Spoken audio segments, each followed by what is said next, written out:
Video की शुरुआत में हमें एक दूसरी दुनिया दिखाई जाती है जहाँ पर कई सारी डेड बॉडीज पड़ी हुई थी और एक सफेद बालों वाला आदमी जिसके शरीर के आर पार एक तलवार धसी हुई थी। वो कहता है कि मुझे जवाब दो, अगर यहाँ पर कोई और सर्वाइवर बचा हुआ है तो वो मुझे जवाब दो। अगर तुम बोल नहीं सकते तो अपनी जगह पर ही हिलो, थोड़ा बहुत शोर मचाओ, प्लीज कुछ भी करो पर मुझे जवाब दो। और ये कहकर वो एक वाइब्रेशन मैजिक का इस्तेमाल करते हुए सभी को सेंस करते हुए जिंदा लोगों को ढूंढने की कोशिश कर रहा था। जिसके बाद हमें उसके चेहरे पर बस एक उदासी दिखाई जाती है। वो कहता है इसका मतलब आखिर में यहाँ पर कोई और नहीं है बल्कि मैं अकेला ही सर्वाइवर हूँ जो कि यहाँ पर जिंदा बच गया है। और हमें उसकी आंखों में एक सिर दिखाया जाता है और हमें एक बड़े से सींग वाला डीमन दिखाया जाता है। और वो आगे कहता है कि ये पहला था जिसने सभी डीमंस को एकजुट किया था और इसकी वजह से इंसानियत पूरी तरह खत्म होने के कगार पर आ गई थी। और इस डीमंस के खिलाफ की जो ये लड़ाई थी जो कि डिमोनिक रैम से बाहर आए थे, मैं और व्हाइट टावर के जितने इमेजेस थे उन सभी ने मुझे फॉलो किया और हर एक चीज को दाव पर रख दिया जिससे वो इंसानियत के भविष्य को बचा सके। पर अगर ये चीज हम लोगों के लिए नहीं होती तो ऐसा कोई भी नहीं था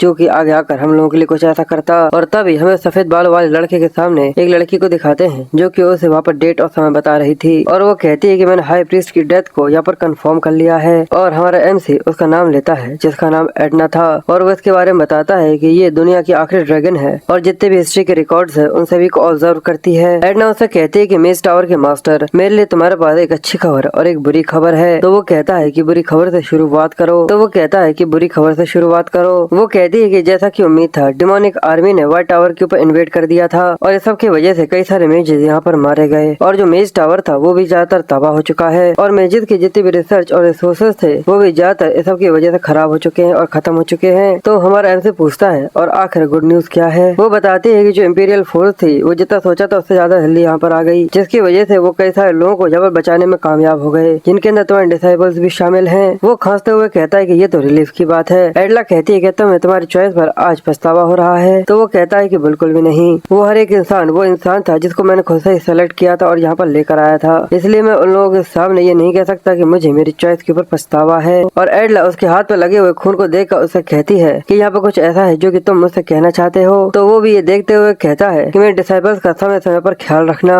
वो अभी भी काफी ज्यादा छोटे हैं तो मैं श्योर हूँ कि वो काफी ज्यादा एंशियस होंगे। एडला कहती है कि ठीक है, मैं ओकेजनली उन लोगों को चेक करती रहूंगी। और ये कहते हुए उसने अपना सिर झुका लिया था। ये देखकर हमारा एमसी हंसते हुए कहता है कि एक ड्रैगन एक बार छोटे से इंसान के सामने अपना सिर झुका रहा है। वो कहती है कि तुम्हें हक है कि तुम इस चीज को रिसीव कर सको। ये कॉन्टिनेंट और मैं कभी भी इस हीरो के सेक्रीफाइस को नहीं भूलेंगे जो कि व्हाइट टावर के मास्टर ने यहाँ पर किया है। और वो सुकून की आखिरी सांस लेते हुए कहता है कि बिल्कुल ऐसा ही होना चाहिए। पर अब ये चीज कहना झूठ होगी कि मुझे कोई भी पछतावा नहीं है। भले ही मैं एक काफी ज्यादा अच्छा मेज था पर मैं कभी भी एक अच्छा लीडर नहीं बन पाया। पर अगर मुझे यहाँ पर एक दूसरी अपॉर्चुनिटी मिलती जिसमें भले ही वो लोग मुझे एक विलन कहते पर मैं सेल्फिशली बस केवल अपने लोगों के लिए जीता और मैं सच में एक इसी तरीके की जिंदगी जीना चाहता था। जिसके बाद एडला उसकी आंखें यहाँ पर बंद करती है और फिर टाइम और डेट बताते हुए कहती है कि मैं यहाँ पर व्हाइट टावर के मास्टर ऑस्कर सेज की डेथ को कंफर्म करती हूँ। जिसके बाद हमें हाई प्रीस्ट और व्हाइट टावर के कई सारे मेजेस के बारे में बताया जाता है जिनको अपने एक्शन की वजह से यहाँ पर मार दिया गया था। अब इस चीज को काफी लंबा समय हो चुका था। जिसके बाद हमें व्हाइट टावर का सीन दिखाया जाता है जो की अभी भी सही सलामत खड़ा हुआ था और वहीं पर एक खिड़की खुली हुई थी जहाँ पर एक नीले वाला लड़का एक काले वाले लड़के का ख्याल रख रहा था। और उस खुली हुई खिड़की से एक पत्ती आकर उस काले वाले लड़के के हाथ पर रखती है और अचानक ही वो यहाँ पर उठकर खड़ा हो जाता है और जिस तरीके से डर कर वो यहाँ पर खड़ा हुआ था वो नीले वाले लड़के को यहाँ पर झटका देता है जिसकी वजह से उसके हाथ से यहाँ पर पानी गिर गया था।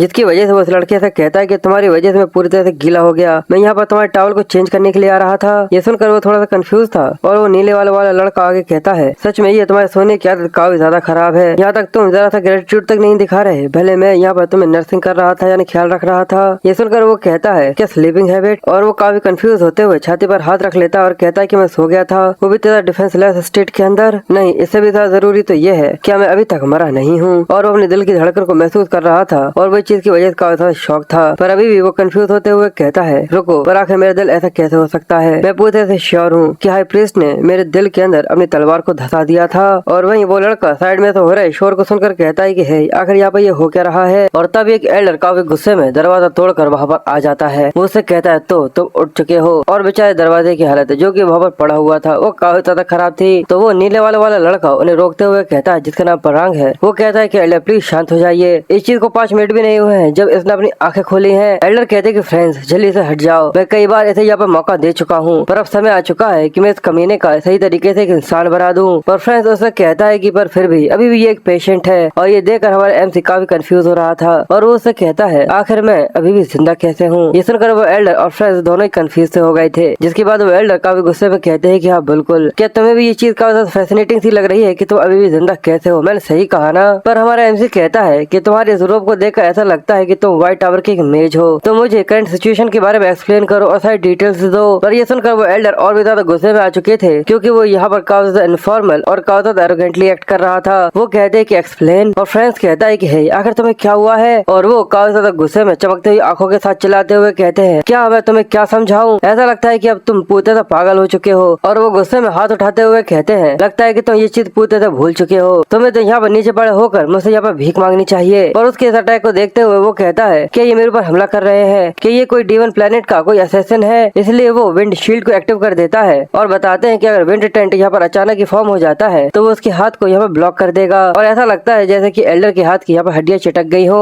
और एमसी सोचता है कि आखिर इसके जैसा एक लो लेवल का कमीना आखिर मेरे ऊपर अटैक करने के बारे में सोच भी कैसे सकता है। पर जैसे एल्डर का हाथ उसे टकराता है वो विंड शील्ड यहाँ पर डिसअपियर होना चालू हो जाती है। ये देखकर वो भी काफी शौक था और वो अपने आप को देखते हुए कहता है कि रुको, सच में ये तो कितना ज्यादा पैथेटिक मैजिक था। पर एल्डर उससे कहते हैं कि ये विंड शील्ड सच में काफी ज्यादा अच्छी थी। और जो उनका एटीट्यूड था वो अचानक ही पूते से बदल जाता है। और वो आगे कहते हैं इसका मतलब ये है कि तुम यहाँ पे इतने समय से कोई मजाक नहीं कर रहे थे। इसलिए वो उससे कहते हैं कि मैं डिसिप्लिनरी एक्शन के इस रिसर्च फीस को अभी तुम्हारे लिए पोस्टपोन कर देता हूँ, इसलिए अब तुम पूते से केवल रिकवरी पर ही फोकस करो। और ये कहकर वो वहाँ से चले जाते हैं। और फ्रेंड्स उसका इस चीज के लिए यहाँ पर शुक्रिया करता है। और फिर एल्डर के वहाँ से चले जाने के बाद वो हमारे एमसी को देखकर कहता है कि हे क्या तुम पूते से पागल हो चुके हो? और वो सोचता है कि वो विंड शील्ड जैसे मैंने उसे बनाया वो अचानक यहाँ पर गायब हो गई। आखिर मैं यहाँ पर कितने लंबे समय से सो रहा था। और फ्रेंड्स आगे कहता है कि तुम्हें एल्डर मैक्सिमम की पर्सनैलिटी के बारे में नहीं पता, सच में तुम बाल बाल बचे हो। और उसके हाथ यहाँ पर कपकपाए जा रहे थे और वो काफी गुस्से में कहता है कि जो मेरे माना सर्कल और माना क्वालिटी है और जो माना प्योरिटी है वो भी पूते से बेकार है। क्या सच में ये मेरी ही बॉडी है? पर आखिर मेरी बॉडी के साथ क्या हुआ है? जिसके बाद वो उससे पूछता है कि हे आज का दिन कौन सा है? ये सुनकर वो कहता है क्या? जिसके बाद वो उसे बताता है कि ये सितंबर 21 है। क्या तुम यहाँ पर बेहोश से हो गए थे? जिसके बाद हमारा एमसी कहता है क्या मैं यहाँ पर 5 महीनों से सो रहा था। ये सुनकर वो कहता है कि आखिर तुम यहाँ पर ये क्या बात कर रहे हो? तुम्हें तो यहाँ पर सही से एक दिन भी नहीं हुआ। ऑस्कर कहता है कि ये सब छोड़ो, जल्दी से लो वार्ड को यहाँ पर बुलाओ और अगर वो यहाँ पर नहीं है तो गिलियन या फिर शाशा को बुलाओ। मैं एग्जैक्ट सिचुएशन उन लोगों से यहाँ पर पूछना चाहूंगा। फ्रेंड्स कहता है क्या? जिस तरीके से ये एक्टिंग कर रहा है ऐसा लगता है कि इसकी मेमोरी पूरे से जा चुकी है। और वो उससे आगे बोलता है कि तुम ट्रेडर्स के बारे में भूल चुके हो और अगर तुम मास्टर टावर्स के नाम इतना ज्यादा इनफॉर्मली क्यों ले रहे हो? ये सुनकर वो कंफ्यूज था। वो कहता है कि ट्रेडर्स? फ्रेंड्स कहता है कि तुम भी इसके बारे में भूल चुके हो, लगता है कि ये किसी तरीके के साइड इफेक्ट है। पर जो लॉयड था उसने व्हाइट टावर को छोड़कर वो रेड टावर मास्टर का एक डिसाइपल बन गया था। और जो गिलियड था उसने हाई लेवल क्लास की मैजिक बुक्स को चुरा लिया था और यहाँ से भाग गया था। पर ये सुनकर ऑस्कर चिल्लाते हुए कहता है कि आखिर तुम अपने मुंह से इस तरीके से बेकार सी बातें कैसे कह सकते हो? पर वो फ्रांस को देखते हुए कहता है कि रुक जाओ, इसके आसपास की जो हवा है वो बिल्कुल भी शेक नहीं कर रही, इसका मतलब ये झूठ नहीं कह रहा। इसलिए ऑस्कर शांत होते हुए कहता है इसका मतलब क्या जो साशा है वो मेज टावर का मास्टर बन गया? तो वो आगे कहता है कि सच में वो तो काफी ज्यादा कमाल का था। ऑस्कर कहता है तो आखिर 5 साल का लड़का एक मैजिक टावर मास्टर कैसे बन सकता है? पर वो कहता है कि आखिर तुमने उसके वो 20 सालों को यहाँ पे पीछे क्यों छोड़ दिया? ये सुनकर ऑस्कर थोड़ा सा कंफ्यूज हो रहा था और वो फ्रेंड्स को देखते हुए कहता है कि हे ऐसा लगता है सच में ये तो काफी ज्यादा कमाल की इमेजिनेशन है। पर आखिर तुम एक छोटे से बच्चे के ऊपर ऑस्कर से इस तरीके से गुस्सा क्यों हो रहे हो? पर जो इसकी फैब्रिकेशंस हैं वो सच में काफी ज्यादा नेचुरल है। और ये सोचते हुए उसका चेहरा उसे अपने शीशे के ऊपर दिखता है और वो अपने रिफ्लेक्शन को देखकर काफी ज्यादा शॉक और काफी ज्यादा कंफ्यूज हो गया था। और वो अपने चेहरे को पकड़े हुए हैरानी के साथ कहता है कि हे आखिर तुम कौन हो? फिर हमें थोड़ी देर बाद का सीन दिखाते हैं जहाँ पर वो इस चेयर पर बैठकर नीचे की तरफ देखते हुए कहता है कि मुझे सच में इस चीज के ऊपर यकीन नहीं हो रहा, इस सब के बाद भी कि मैं इसको देख रहा हूँ कि मेरे मरने के 20 साल बाद मैं फिर से यहाँ पर उठ खड़ा हुआ और सच में ये सिटी पहले से काफी ज्यादा डेवलप हो चुकी है। और वो नीचे देखकर चमकती हुई इन चीजों को देखकर कहता है तो अच्छा इनको स्ट्रीट लाइट कहते हैं और साथ ही जो 4 पहिए वाली चीज है उसे कार कहते हैं। और ये सारी मैजिक इंजीनियरिंग के रेवोल्यूशन का बहुत बहुत शुक्रिया। और ये सारी चीजों का श्रेय मैजिक इंजीनियरिंग के रेवोल्यूशन के ऊपर जाता है। अगर वो लोग ये देखते तो उन्हें ये चीज सच में काफी ज्यादा अच्छी लगती। पहले के समय पर जब दुनिया पूरी तरह तबाह हो रही थी वही अकेले कुछ ऐसे थे जो कि अपनी आंखों से सारी चीजों को तबाह होता हुआ देख रहे थे। पर अब मुझे इन सारी चीजों के ऊपर ध्यान देना बंद कर देना चाहिए और सारी चीजों को ऑर्गेनाइज करना होगा जैसा कि हमने ओरिजिनल बॉडी के ओनर से सीखा था। और ये ऑस्कर जिसका नाम मेरे नाम से काफी ज्यादा मिलता है ये व्हाइट टावर के अंदर 10 साल की उम्र में आ गया था और अब ये 20 साल का हो चुका है। और ये एक फॉलन नोबल फैमिली का एक लेवल 1 का मेज है। ये देखने में काफी ज्यादा अच्छा है पर एक काफी ज्यादा घटिया मेज है। 20 साल की उम्र में भी बस केवल एक लेवल 1 का मेज जिसके रिजल्ट के तौर पर भले ही इसे काफी ज्यादा रस्ट महसूस होता होगा पर इसने रिसर्च लैब के फंड से एक ऐसा इलीगल एलेक्सर खरीदा था जिसको लेने के बाद ही ये यहाँ पर खत्म हो गया, और ये चीज का सेंस बनाती है। पर अगर ये यहाँ पर सक्सेसफुल हो चुका होता तो इसका जो माना क्वालिटी है वो सच में काफी ज्यादा बढ़ चुका होता, पर अगर ये फेल हो जाता है तो इसकी जो जिंदगी है वो काफी ज्यादा खतरे में आ जाती है। इसी वजह से ही तो इसे इलीगल किया गया था। और फ्रेंड्स बता रहा था कि मैं पूरे दिन से यहाँ पर बेहोश था। इसका मतलब सच तो ये है कि जो इस बॉडी का रियल ओनर था वो कब का मारा जा चुका है उस माना के आउटबस्ट से, और वो भी इस चीज को महसूस करते हुए कहता है कि रुको, आखिर ये क्या है। ये तो एक लेवल 1 की मेज के लिए कुछ जरूरत से ज्यादा ही माना है, और ज्यादातर प्योर माना है जिसको अभी तक रिफाइन नहीं किया गया है। इसका मतलब ये सारा का सारा उस इलीगल चीप एलेक्सर से बनाया हुआ होगा। ये मॉडर्न सोसाइटी कुछ जरूरत से ज्यादा ही अमेजिंग है, जिसके अंदर उसे काफी ज्यादा काला डॉट सा महसूस होता है, और वो उसे महसूस करते हुए कहता है कि रुको, आखिर ये क्या है। और वो उसे अपने माना सर्कल का इस्तेमाल करते हुए अपनी बॉडी में सर्कुलेट करता है और अपनी उंगली से निकाल कर नीचे की तरफ डाल देता है, जो कि पूरी तरह से ब्लैक था। ये देखकर वो काफी शॉक हो गया था, क्योंकि जैसे वो नीचे गिरता है वो वहाँ पर एसिड की तरह जलना चालू हो जाता है, और वो महसूस करते हुए कहता है कि ये तो एक पॉइजन है, पर आखिर इसकी बॉडी के अंदर जहर क्या कर रहा है। और फिर वो मुस्कुराते हुए कहता है क्या मुझे समझ में आ चुका है कि आखिर यहाँ पर किस तरीके की सिचुएशन चल रही है। पहली बात तो ये कि जो इलीगल एलेक्सर था वो बिल्कुल भी खराब नहीं था। इसका मतलब ये एक प्रॉपर एलेक्सर है जिसको काफी ज्यादा पैसे देने के बाद भी पूरी तरह से लेना पूरी तरह से नामुमकिन टाइप का था। पर दिक्कत की बात तो ये थी कि जो ऑस्कर ने यहाँ पर लिया था उसके अंदर पहले पॉइजन नहीं था, पर ऑस्कर को ये नहीं पता था कि इसके अंदर पॉइजन भी हो सकता है। अब ये समझने के बाद कि इसके अंदर अभी भी कितना सारा पॉइजन बचा हुआ था, उस टाइम फ्रेम के अंदर मैं ये समझ सकता हूँ कि वो जरूर वहाँ पर पूरी तरह से बेहोश हो चुका होगा। इसका मतलब तो यही है कि अगर मैं दूसरी भाषा में समझाऊं तो वो यहाँ पर माना की आउटबस्ट की वजह से नहीं मरा, बल्कि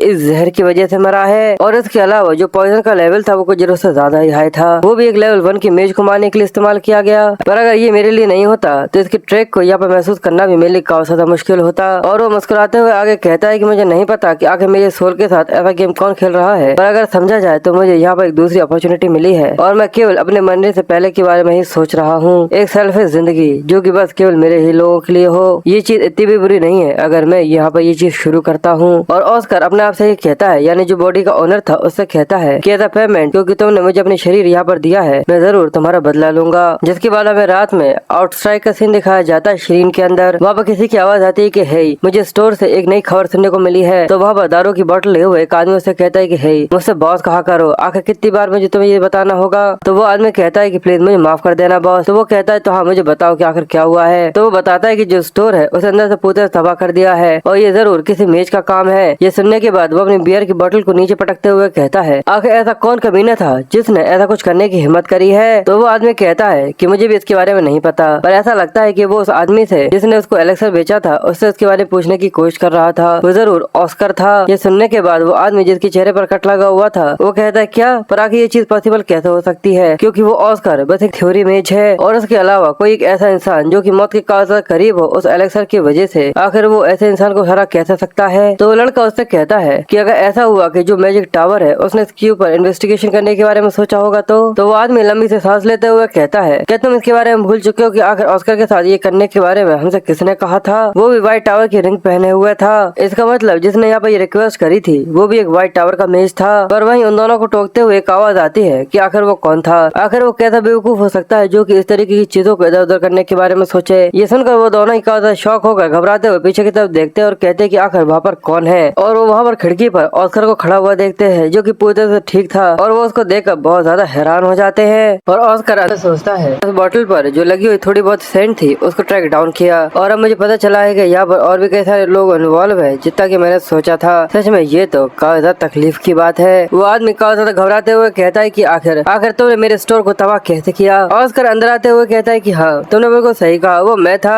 अभी मुझे उस चीज में सच में काफी ज्यादा इंटरेस्ट आ रहा है जो कि अभी तुम दोनों यहाँ पर बातें कर रहे थे, तो क्यों ना हम लोग उस चीज को यहाँ पर कंटिन्यू करें। पर वो आदमी कहता है पर मैं ये सोच रहा था कि मैं तुम्हें यहाँ से जाने दूं अगर तुमने यहाँ पर हम लोगों की बातें नहीं सुनी है। और वो काफी इंटेंस लुक के साथ उसे कहता है कि इसे खत्म कर दो। तो उसका जो साथी होता है वो अपनी तलवार को बाहर निकालते हुए कहता है कि जैसा आपका हुक्म, और वो तेजी से अपनी तलवार के साथ आकर ऑस्कर के ऊपर हमला कर देता है। पर थियो भी उसे एक शार्प लुक देते हुए कहता है कि अगर तुम इसी तरीके से गेम को खेलना चाहते हो तो मैं भी अपने पंचेस को पीछे नहीं रखूंगा। और वो विंड कटर का इस्तेमाल करते हुए उसके ऊपर हमला कर देता है। वो आदमी थियो के पीछे आकर बैठ गया था और अचानक ही उसका गला उसके धड़ से अलग हो जाता है और खून की पिचकारी के साथ वो यहाँ पर मारा गया था। उसके यहाँ पर कटे हुए सिर को देखकर थियो भी कहता है कि मुझे यकीन नहीं हो रहा कि बस इसका यहाँ पर गला ही अकेला कटा है। इसने यहाँ पर मुझे हाई प्रीस्ट के हेड को याद दिला दिया। और वो आदमी यहाँ पर ये देखने के बाद कि उसका साथी मारा जा चुका है वो बहुत बुरी तरीके से शॉक घबराते हुए कहता है कि तुम कमीने कहीं के, और वो अपने पास एक गन निकाल लेता है और साथ ही ऑस्कर को यहाँ पर गाली देने लगा था। और जैसे ही वहाँ पर शॉट की आवाज आती है तो 3 गोलियां होती हैं जो कि ऑस्कर की तरफ ही बढ़ रही थी। ये देखकर वो कहता है कि सच में ये काफी ज्यादा इंटरेस्टिंग है, और वो विंडशील्ड का इस्तेमाल करते हुए उन बुलेट्स को यहाँ पर रास्ते में ही रोक लेता है और कहता है कि मुझे यहाँ पर जरा सा ही माना महसूस नहीं हो रहा। तो आखिर किस तरीके के प्रिंसिपल्स का इस्तेमाल किया जाता है इतने ज्यादा पावरफुल प्रोडक्ट्स को बनाने के लिए? वो आदमी हैरान था। वो कहता है कि तुमने मेरे बुलेट्स को यहाँ पर रोक लिया। ऑस्कर कहता है तो अच्छा, इन्हें बुलेट्स कहते हैं। अब चलो मैं तुम्हारा ये गिफ्ट तुम्हें वापस लौटा देता हूँ इस समय के लिए। और जैसे वो बुलेट्स को रिफ्लेक्ट कर देता है तो वो वापस आकर उस आदमी के कंधे पर, पेट में और आकर पैर में लग जाती हैं, जिसकी वजह से वो दर्द में करारते हुए वहीं पर बैठ गया था। और वो फिर से यहाँ पर ऑस्कर को गालियां देना चालू कर देता है, पर ऑस्कर बड़े ही आराम से उसके पास आकर खड़ा हो गया था। और वो उससे कहता है कि बिल्कुल, अभी के लिए मैं तुम्हें ये बता देता हूँ कि जितने भी तुम्हारे साथी हैं वो कभी भी यहाँ पर नहीं आने वाले, क्योंकि यहाँ पर जितना भी साउंड है वो इस रूम के अंदर ब्लॉक है, वो बाहर नहीं जा सकता। वो आदमी हैरान था। वो कहता है कि ऐसा हो ही नहीं सकता। एक लेवल 1 का मेज आखिर एक लेवल 5 की मैजिक स्पेल को कास्ट कैसे कर सकता है? थियो उससे कहता है कि ऐसा भी नहीं है, असल में मैंने यहाँ पर साउंड बाइंड को इस्तेमाल किया। मैंने सिंपली जितना भी यहाँ पर साउंड हो रहा है उस सभी को इस रूम के अंदर बाइंड कर दिया है, जिससे वो यहाँ से बाहर ना जा सके। पर मेरे को जैसे क्वेश्चंस है जो कि मैं तुमसे चाहता हूँ कि तुम उनके मुझे आंसर दो। आखिर वो कौन था जिसने तुम्हें मुझे नुकसान पहुँचाने की रिक्वेस्ट करी थी? तो वो आदमी चलाकर कहता है कि मैं तुम्हें यहाँ पर कुछ ही नहीं बताने वाला। पर वो अपनी बात पूरी करता उससे पहले ऑस्कर उसके चेहरे पर एक जोरदार लात दे मारता है और उसे काफी डरावना सा लुक देते हुए कहता है, क्या तुम्हारी प्राइड तुम्हारी जिंदगी से ज्यादा वैल्यूएबल है? ये इतना भी ज्यादा बुरा नहीं है। जिसके बाद उस आदमी के ऊपर एक अजीब तरीके की वेव का इस्तेमाल करता है, जिसकी वजह से उसके शरीर के अंदर काफी ज्यादा हवा भरा जाती है और वो पूरे में दर्द होना चालू हो जाता है, जिस वजह से वो बहुत जोर जोर से चिल्लाना चालू कर चुका था। और ऑस्कर बताता है कि अभी मैं इसके शरीर के अंदर की जितनी भी हवा है उसे पूरी तरह कंट्रोल कर रहा हूँ, इसलिए अभी उसे अपने अंदर ऐसा महसूस हो रहा है कि जैसे कई सारी छोटी छोटी नीडल्स उसको यहाँ पे चुभाई जा रही हूँ। और उसको देखकर ऑस्कर कहता है कि मुझे इस तरीके से किसी को भी टॉर्चर करना बिल्कुल भी पसंद नहीं है, मुझे समझ में आ गया, पर अगर मैं ऐसा करता हूँ तो सच में ये काफी शोर मचाता है। और इसलिए वो उससे कहता है, अगर ऐसा है तो तुम मुझे बता क्यों नहीं देते? उस आदमी की हालत बहुत ज्यादा खराब हो चुकी थी और वो दर्द में कपकपाते हुए कहता है कि ठीक है, प्लीज मुझे माफ कर दो, मुझे जाने दो, मैं तो सब कुछ बताने के लिए तैयार हूँ, प्लीज इसे रोक दो। ऑस्कर कहता है तो चलो मुझे उस आदमी के बारे में सब कुछ बताओ जो कि तुम जानते हो। और वो बताता है कि वो हमारे पास आकर हम लोगों को ये एलेक्सर दिया था और कुछ पैसे दिए थे और उसने कहा था कि सस्ते प्राइस पर ये मैं तुम्हें बेच दूं, पर मुझे ऐसा लगा नहीं था कि इसका जो रिफ्लेक्शन है वो इस तरीके से हो सकता है। ऑस्कर उसकी अपीयरेंस के बारे में पूछता है कि आखिर वो कैसा दिखता है। वो कहता है कि उसने हुडी पहनी हुई थी, इस वजह से हम लोगों ने उसका चेहरा नहीं देखा, तो ये चीज डेफिनेटली है कि उसने व्हाइट टावर की रिंग पहनी हुई थी। ऑस्कर कहता है अच्छा, और वो बताता है कि वो शायद एक तरीके की बेट थी जिससे वो इस आदमी को यहाँ पर उलझा सके, इसलिए वो उससे पूछता है कि और उसकी सेंट कैसी थी? तो वो आदमी बताता है कि वो काफी ज्यादा यूनिक सी सेंट थी, एक रिफ्रेशिंग और एक क्लियर मिंट स्मेल। इतनी चीज है जितना कि मैं जानता हूँ। ऑस्कर सोचता है कि मिंट की स्मेल ये कैसी चीज है जिसको याद रखा जा सकता है। और वो उससे आगे पूछता है कि चलो मेरे मरने के बाद आखिर तुम लोग कहाँ पर जाकर डील करने वाले थे? तो वो बताता है कि अभी जो व्हाइट टावर है वो 4 मेन टावर से विड्रॉल करने में बिजी है, इसलिए मैंने ऐसा सोचा नहीं था कि वो अभी किसी तरीके की रियल इन्वेस्टिगेशन के ऊपर ध्यान देंगे। ये सुनने के बाद ऑस्कर उससे कहता है कि रुको, विड्रॉल वो भी 4 मेन टावर से? आखिर तुम किस बारे में बात कर रहे हो? तो ये सुनकर बाद में चिल्लाते हुए कहता है, पर कि ये कोई एक ऐसी चीज नहीं है जिसको मुझसे ज्यादा तुम्हें पता होना चाहिए। वो कहता है कि बस एलेक्सर को कंज्यूम करने की वजह से सारी चीजें भूल चुका हूँ। तो वो आदमी लंबी से सांस लेते हुए कहता है कि मुझे माफ करना, मैं तुम्हें सारे डॉक्यूमेंट्स दे दूंगा। और वो आदमी काफी ज्यादा परेशान 3 गोलियां खाने के बाद भी चुपचाप से वहाँ पर बैठा बैठा उसे डॉक्यूमेंट दिए जा रहा था। और वो सारे डॉक्यूमेंट्स उसे रिवील कर देता है, जिसके बाद वो व्हाइट टावर के डॉक्यूमेंट्स को पढ़ना चालू करता है और उसके अंदर ऐसी कई सारी चीजें लिखी हुई थी जो पढ़कर वो काफी सरप्राइज हो गया था। वो कहता है क्या व्हाइट टावर के पास कोई भी एडवांस मैजिक नहीं है? भाई तो वो डॉक्यूमेंट है जो कि मैंने एडला को दिए थे ऐसा कुछ होने से रोकने के लिए। ऐसा लगता है कि मुझे इस मैटर को अलग से संभालना होगा। और वो ये पढ़कर और भी ज्यादा कंफ्यूज हो जाता है कि जो व्हाइट टावर है वो सबसे ज्यादा बेकार बिजनेस के रिजल्ट दे रहा है। इसलिए वो आदमी से कहता है कि मुझे बताओ कि आखिर जितने मेन 4 टावर्स है आखिर वो किस तरीके का बिजनेस चला रहे हैं। आदमी बताना चालू करता है कि जो येलो टावर है वो वेस्ट में लाइटनिंग को कंट्रोल करता है, इसलिए उन्हें ग्रेट मैजिक इंजीनियरिंग एरा को यहाँ पर चालू किया है। और जिनका कॉन्ट्रीब्यूशन है इस रेवोल्यूशन के क्रिएशन के अंदर, उन्हें यहाँ पर काफी ज्यादा अच्छे आइटम्स दिए हैं, जैसा कि स्ट्रीट लाइट और ये कार्स। और जो ब्लू टावर जो कि साउथ में है और जो ब्लू टावर में बना हुआ है वो कंट्रीब्यूट करता है ड्रिंकिंग वाटर, एग्रीकल्चर और यहाँ पर पोशंस भी। और डेजर्ट के अंदर रेड टावर बना हुआ है जो कि वेस्ट में है, वो मिलिट्री रैंकिंग्स को ज्वाइन कर चुका है और वो मोस्ट सब्जुगेशन जैसे मिशंस को लेता है। ऑस्कर पूछता है और व्हाइट टावर क्या करता है? ये सुनकर वो कहता है कि व्हाइट टावर असल में वो डिलीवरीज को संभालता है। ये सुनने के बाद ऑस्कर का सरप्राइज और कंफ्यूजन रह गया था। वो कहता है क्या डिलीवरीज? उसे तो कुछ भी पल्ले ही नहीं पड़ रहा था कि आखिर उसके कान यहाँ पर असल में क्या सुन रहे हैं। और वो गुस्से में कपकपाते हुए कहता है कि अभी अभी तुमने यहाँ पर डिलीवरी कहा, जैसा कि आइटम की डिलीवरीज होती हैं, क्या इस तरीके की चीजें। वो आदमी बताता है कि उन्होंने क्योंकि पोस्ट ऑफिस के अंदर कंट्रीब्यूट किया है और जो व्हाइट टावर के विंड राइडर्स है वो उड़ सकते हैं, इसी वजह से उनको काफी ज्यादा अच्छा एडवांटेज मिलता है आइटम डिलीवरी करने के लिए, और वो काफी ज्यादा क्विक और सेफ भी हैं। ऑस्कर राइडर्स के बारे में सुनकर भी कंफ्यूज था कि आखिर अब ये क्या है, और वो रियलिटी चेक करता है और बताता है कि असल में जो व्हाइट टावर के मेजेस हैं वो उड़ सकते हैं आसमान में काफी ज्यादा ऊंचाई पर, जिसकी वजह से वो उसे रूल कर सकते हैं, और वो यहाँ पर आजादी और बहादुरी को दिखाता है। इसी की वजह से उन्हें यहाँ पर ड्रैगन्स और ईगल से कंपेयर किया जाता था, और यही सब सोचकर ऑस्कर काफी ज्यादा गुस्से में एक ओमनियस एनर्जी को रिलीज करता है और कहता है आखिर वो बेवकूफ कौन था जिसने इस तरीके के बेकार से बिजनेस को यहाँ पर चालू किया है। तो वो आदमी घबराते हुए कहता है कि जहाँ तक मुझे इसके बारे में पता है कि वो करंट व्हाइट टावर मास्टर हैं, और ये सुनने के बाद ऑस्कर का दिमाग खराब हो जाता है और वो कहता है अच्छा यानी ये मेरा खुद का ही कमीना है। जिसके बाद वो ब्लू टावर के बारे में पूछता है कि ठीक है वो पीने का पानी और एग्रीकल्चर इंडस्ट्री के अंदर है, तो आखिर उनका लार्ज सोर्स पोषण के अंदर कैसे हो सकता है जैसे वो इतना ज्यादा प्रॉफिट बना रहे हैं। वो आदमी ब्लू टावर के बारे में थोड़ा हिचकिचाते हुए बताता है क्योंकि वो पोषण टावर के अंदर पूरी तरह से मैनिपुलेट कर चुके हैं, यानी पूरी तरह से उनका राज चलता है। ऑस्कर सोचता है पर आज से 20 साल पहले पोषण मार्केट के अंदर व्हाइट टावर ही था जो कि सबसे ज्यादा बिगेस्ट फिगर्स बनाया करता था। अगर वो पोषण बनाने के मेथड्स पूरी तरह से बेकार नहीं हुए होते तो बात अलग होती।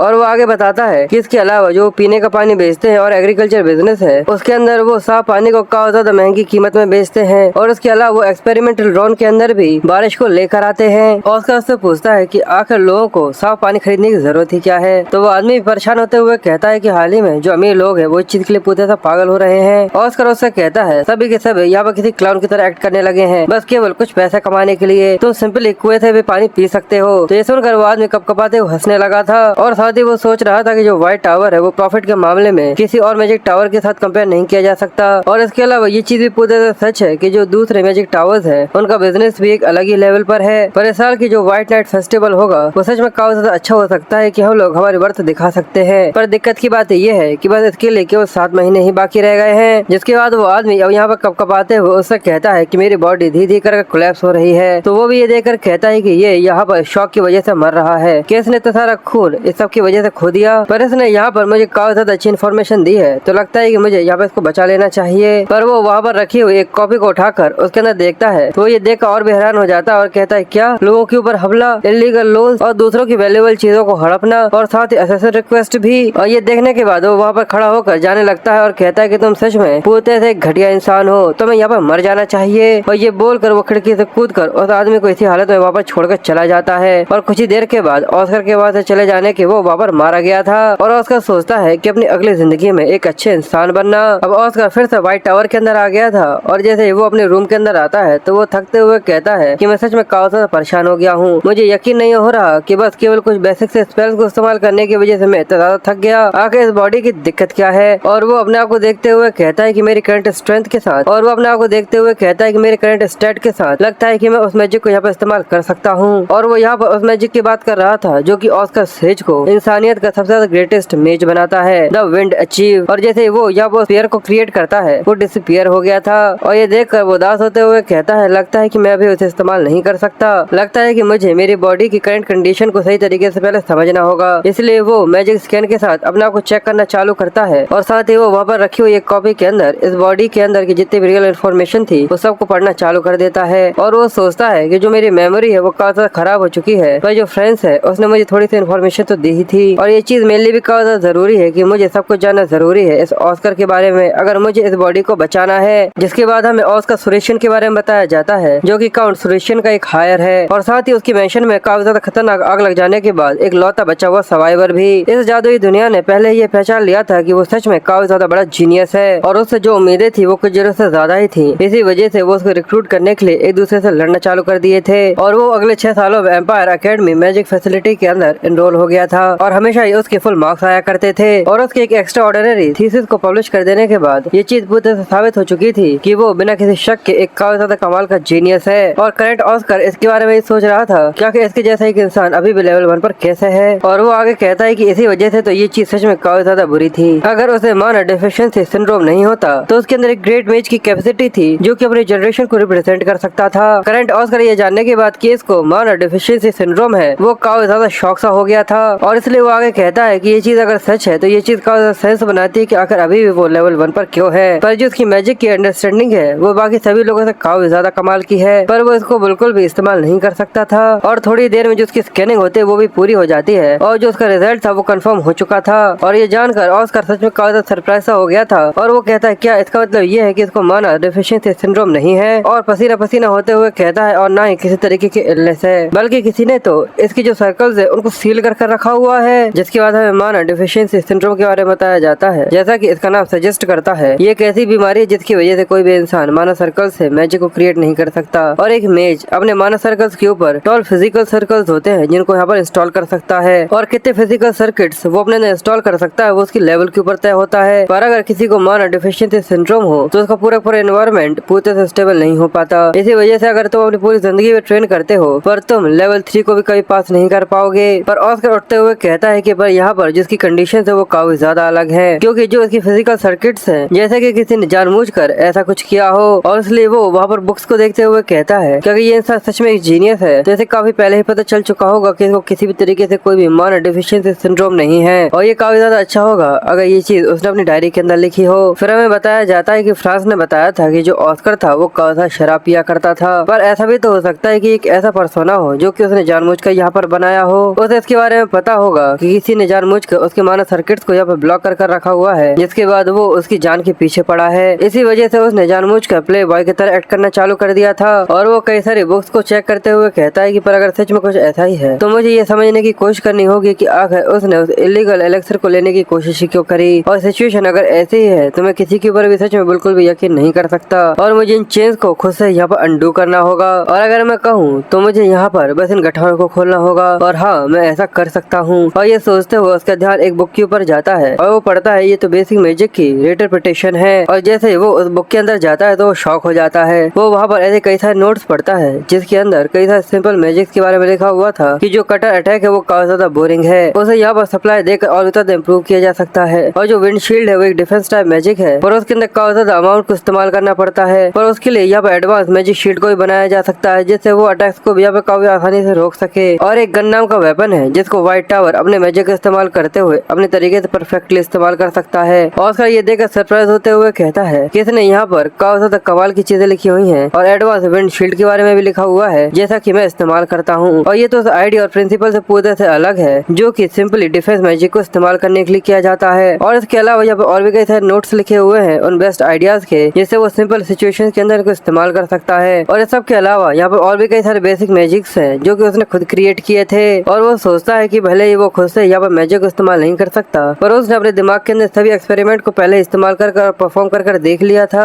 अब मुझे समझ में आ गया है कि आखिर उसे जीनियस क्यों कहा जाता था। हम दोनों बिल्कुल एक जैसे हैं जब भी थ्योरी को इंटरप्रेट करने के बारे में बात आती है, और इस बुक को देखने के बाद ये चीज मैं साफ साफ कह सकता हूँ कि उसने कभी भी मैजिक के लिए बिल्कुल भी गिव अप नहीं किया था। इसके बजाय उसने सभी लोगों से और भी ज्यादा कड़ी मेहनत करना चालू कर दी थी। इसका ये पैशन चिल्ला कर बोल रहा है कि उसे मैजिक से प्यार था। मैं उम्मीद करूंगा कि ये बुक उस हर एक इंसान को जाए जो कि व्हाइट टावर के अंदर विंड को सही तरीके से इस्तेमाल नहीं कर सकता। उससे उन लोगों को ये पता चलेगा कि ये एक ऐसी इमेज की किताब है जिसने अपनी जिंदगी के सबसे ज्यादा बिगेस्ट चैलेंज को एक्सेप्ट किया और उसे पूरा किया। और वो आगे कहता है इसका मतलब उसे पहले से ही पता था, वो सब कुछ पहले से ही जानता था, पर दिक्कत की बात ये थी कि उसे सारी चीज अकेले ही करनी थी। यानी जो ऑस्कर था वो एक ऐसा छोटा सा मेज था जो कि अपनी बुरी किस्मत की वजह से यहाँ पर आखिरकार टूट गया, पर धीरे धीरे कर वो अकेले इस बात पर चलता रहा। मैं मैजिक टावर का 7th मास्टर ऑस्कर सेज, मैं इस चीज की कसम खाता हूँ मैं उन सभी नोट्स को अंडू कर दूंगा जो कि तुम खुद भी नहीं कर पाए। और ये कहकर वो मेडिटेशन करने के लिए वहाँ पर बैठ गया था, और इसके अलावा उन लोगों को भी इसकी कीमत चुकानी होगी जिनने बहुत ही ज्यादा ब्रूटली तुम्हारे उन पंखों को तोड़ दिया जिससे तुम यहाँ पर उड़ ना सको। जिसके बाद हमें उसे ग्रीन हाउस के अंदर दिखाते हैं जो कि देखने में काफी सुंदर दिख रहा था। वो कहता है कि आखिर अचानक ही मैं यहाँ पर ग्रीन हाउस के अंदर क्यों घूम रहा हूँ। हाँ मुझे याद आया, असल में मैं अपने उन नोट्स को जो कि फिजिकल सर्किट्स के ऊपर लगे हुए उन्हें अंडू करते करते थक गया था। तभी उसे किसी चिल्लाने की आवाज सुनाई देती है कि मास्टर, और ये देखकर वो हैरान हो गया था। और वहाँ पर हमें 3 बच्चों के सामने हमारे पुराने ऑस्कर को दिखाते हैं, और वो बच्चे उससे कहते हैं कि हम यहाँ पर आ गए, चलो बैठ जाओ, आज के लेसन को यहाँ पर शुरू करते हैं। और ये देखकर ऑस्कर कहता है कि ये सब उस बेकार घटिया से ड्रीम कर्स की वजह से हो रहा है जो डीमन वर्ल्ड के विस्कॉट नाइटमेयर्स थे, ये सब उनके रेड कर्स की वजह से ही हो रहा है। जितनी बार मैं सोता हूँ मुझे मेरा पास्ट याद आता है। अगर मैं सच बताऊँ तो मुझे ऐसा लगा था कि अगर मैं दूसरी बॉडी के अंदर आ गया हूँ तो वो कर्ज मेरे ऊपर से उतर गया होगा, पर देखकर ऐसा लगता है कि वो कर्ज असल में मेरी सोल से जुड़ा हुआ है, ना कि मेरी फिजिकल बॉडी से। पर साथ ही वो खुश होते हुए कहता है कि पर सब के बाद भी मैं काफी ज्यादा लकी हूँ क्योंकि भले इस ड्रीम के जरिए ही मैं अपने स्टूडेंट्स को टीच करता हुआ देख सकता हूँ, पर अब बीतते हुए समय के साथ ये तब ज्यादा इमोशनल नहीं लगता। सकता। जिसके बाद ऑस्कर उन बच्चों को यहाँ पर पढ़ाना चालू करता है तो बच्चे उससे कई सारे सवाल करते हैं और